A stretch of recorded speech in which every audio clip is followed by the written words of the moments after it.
야곱에 관한 본문은 우리가 몇 번을 읽었던 것 같고 또 말씀도 나눴던 것 같습니다. 오늘은 다시 그 본문으로 들어가서 말씀을 나눠보려고 합니다. 오늘의 본문은 야곱이 형을 만나기 전에 홀로 남아서 고민하다가 하나님의 사자를 만나서 씨름을 하는 장면입니다. 야곱의 형을 만날 때의 야곱의 심정은 편안한 심정은 아니었습니다. 야곱은 알다시피 형 에서로부터 이제 최소 사망 아니면 부상을 당할 거라고 마음에 결심을 하고 있는 상황입니다. 근데 그날 이제 하나님의 사람을 만나서 안쪽 다리 허벅지 근육을 다치고 그럼에도 불구하고 계속 씨름을 해서 하나님의 사자로부터 번성하리라는 축복과 함께 이스라엘이라는 이름을 받습니다. 이스라엘이라는 이름이 여기서 처음 언급되고 또 유래가 됩니다. 이렇듯 하나님과 겨룬, 하나님과 갈등함, 또 이런 말들이 이런 것에서 이스라엘이라는 이름이 나왔다는 게 참 재미있는 구절입니다. 그래서 오늘은 이 야곱에 대한 얘기를 좀 하려고 합니다. 여러분이 잘 아시는 사람이지만 사실은 잘 알다시피 야곱은 별로 존경할 만한 인물은 아닙니다. 그는 거짓말을 잘했어요. 우리 목사님도 한 2, 3주 전에 말씀을 야곱에 관한 얘기를 잠시 언급을 하셨지만 그리고 절대로 손해보는 장사를 하는 친구는 아닙니다. 그러니까 머리가 빠르고 약삭 빨랐던 사람입니다. 그래서 친구보다는 굉장히 적이 많은 사람이었습니다. 심지어 자기 형이 야곱에 대한 적이 되었잖아요. 그러니까 인생의 삶이 얼마나 고단하고 고민이 많았겠습니까? 그렇게 고민도 많고 인생을 경험했으면 그 품성이 바뀌어질 만도 한데 그렇지 못했던 것 같아요. 처음부터 마지막까지 우리 한국식으로 말하면 얍삽했던 친구입니다. 근데 하나님의 축복을 받는 자리로 나아가는 것을 우리가 보게 됩니다. 그리고 창세기는 야곱한테 지면을 많이 할애를 합니다. 다른 여러 가지 그 당시 좋은 사람들, 위대한 사람들이 많았음에도 불구하고 야곱한테 지면을 많이 할애하죠. 하나님의 축복을 또 이스라엘이라는 이름을 받고 그 번성과 그 축복에 대한 약속을 받았다는 것. 그 축복은 오늘의 본문으로 보면서 우리가 배우는 것은 하나님과 끈질긴 대화와 겨룸에서 나왔다는 것. 그리고 지치지 않고 오히려 하나님의 사랑과 대면에서 거진 이겼다는 것.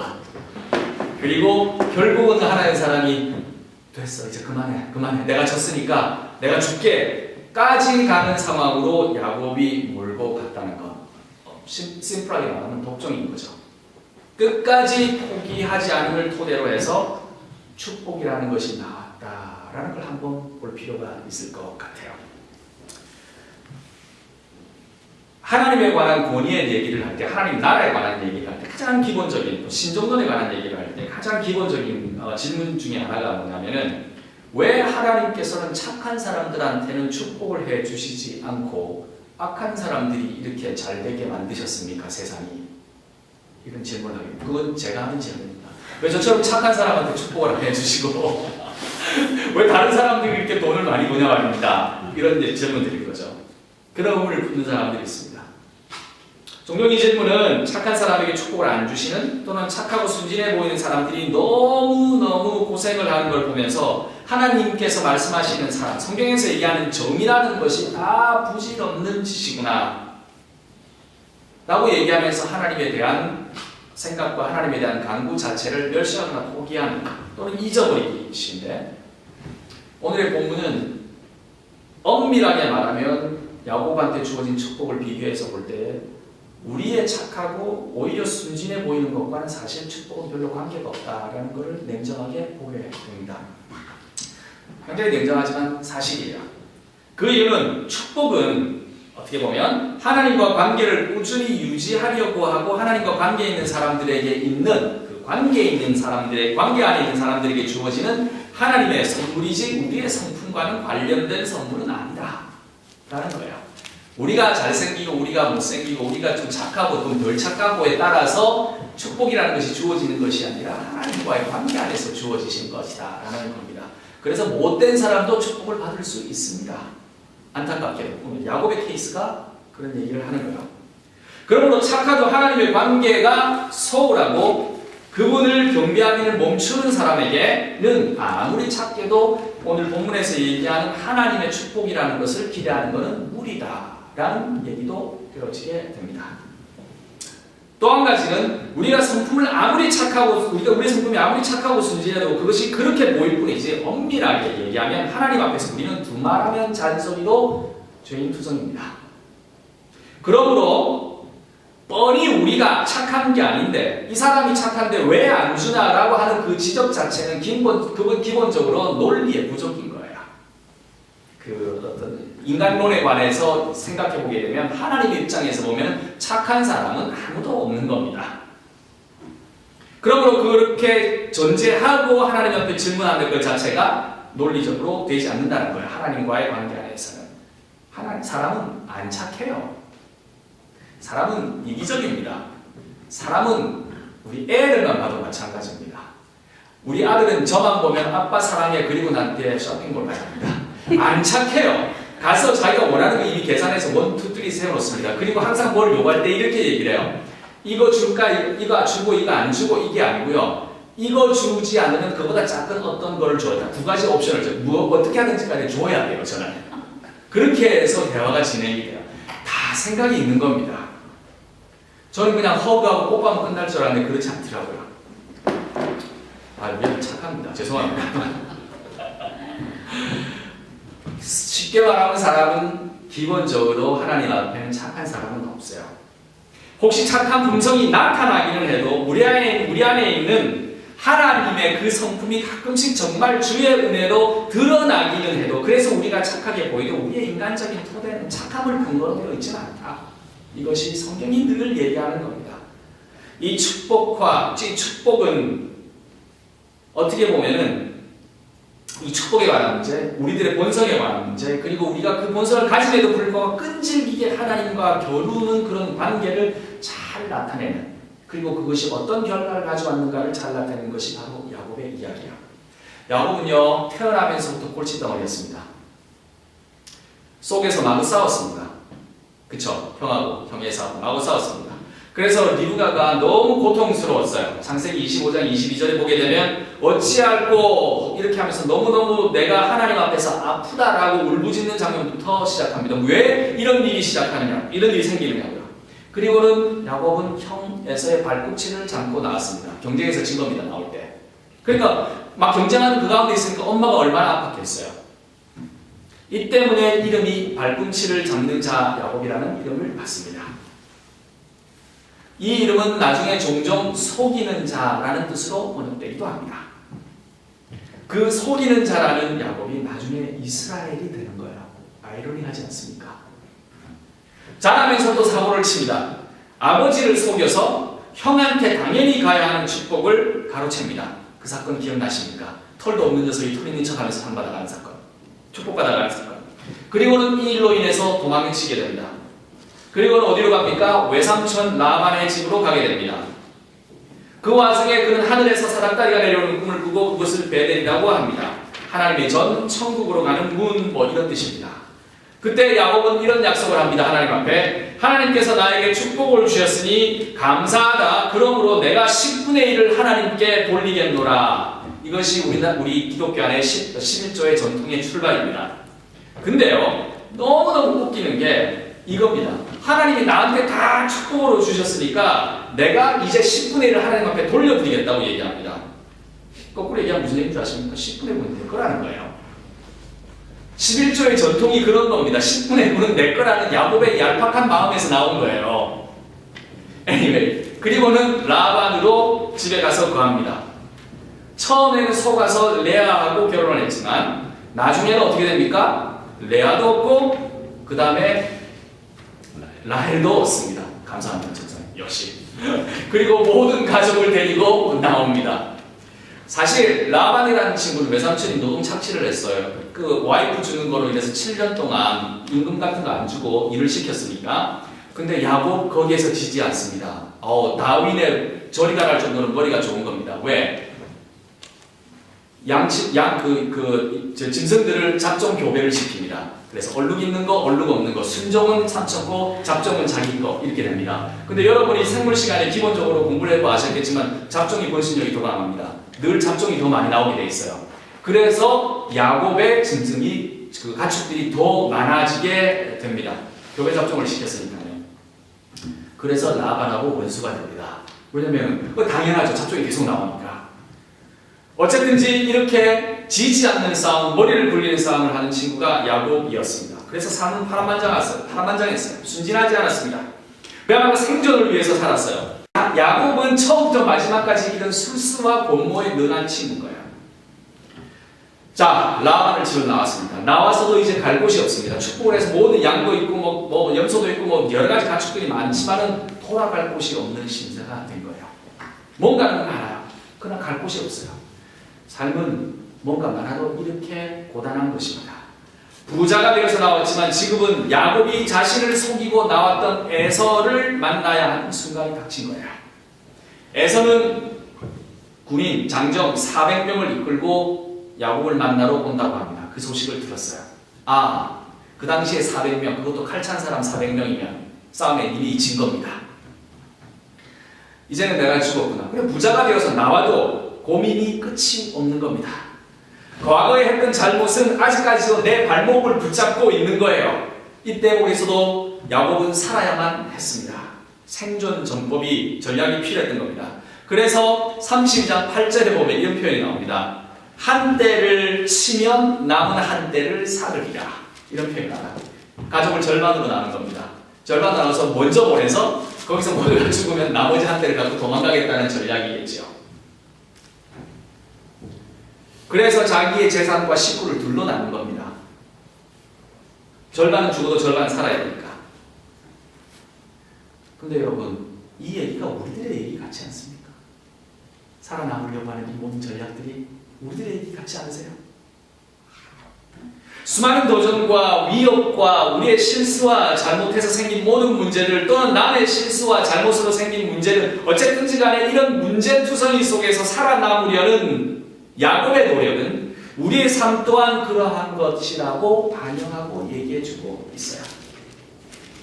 이렇게 준비를 마친 야곱은 오늘 본문에서 보는 것처럼 홀로 뒤에 남습니다. 다 앞으로 보내놓고 홀로 뒤에 남습니다. 좋아, 1진이 다 죽고 2진이 죽어도 나 혼자는 살아남아야 되겠다 뭐 이런 건가? 그건 잘 모르겠어요. 홀로 뒤에 남습니다. 잠이 오겠습니까? 잠이 안 옵니다. 당연히 잠이 안 오죠. 그래서 잠을 못 이루는 겁니다. 고민합니다. 여러분, 우리가 우리의 잘잘못을 떠나서 밤에 잠 못 이루면서 고민한 적이 없으십니까? 전 많습니다. 전 요즘에도 막 고민합니다. 전 잠을 못 잔 지가 잠 못 자면서 설친 지가 한 10년은 된 것 같습니다. 바로 이겁니다. 야곱은 밤새도록 고민하면서 잠을 못 잡니다. 걱정합니다. 근데 어떤 사람이 불현듯이 나타납니다. 성경은 그 사람이 누군지를 얘기하지 않습니다.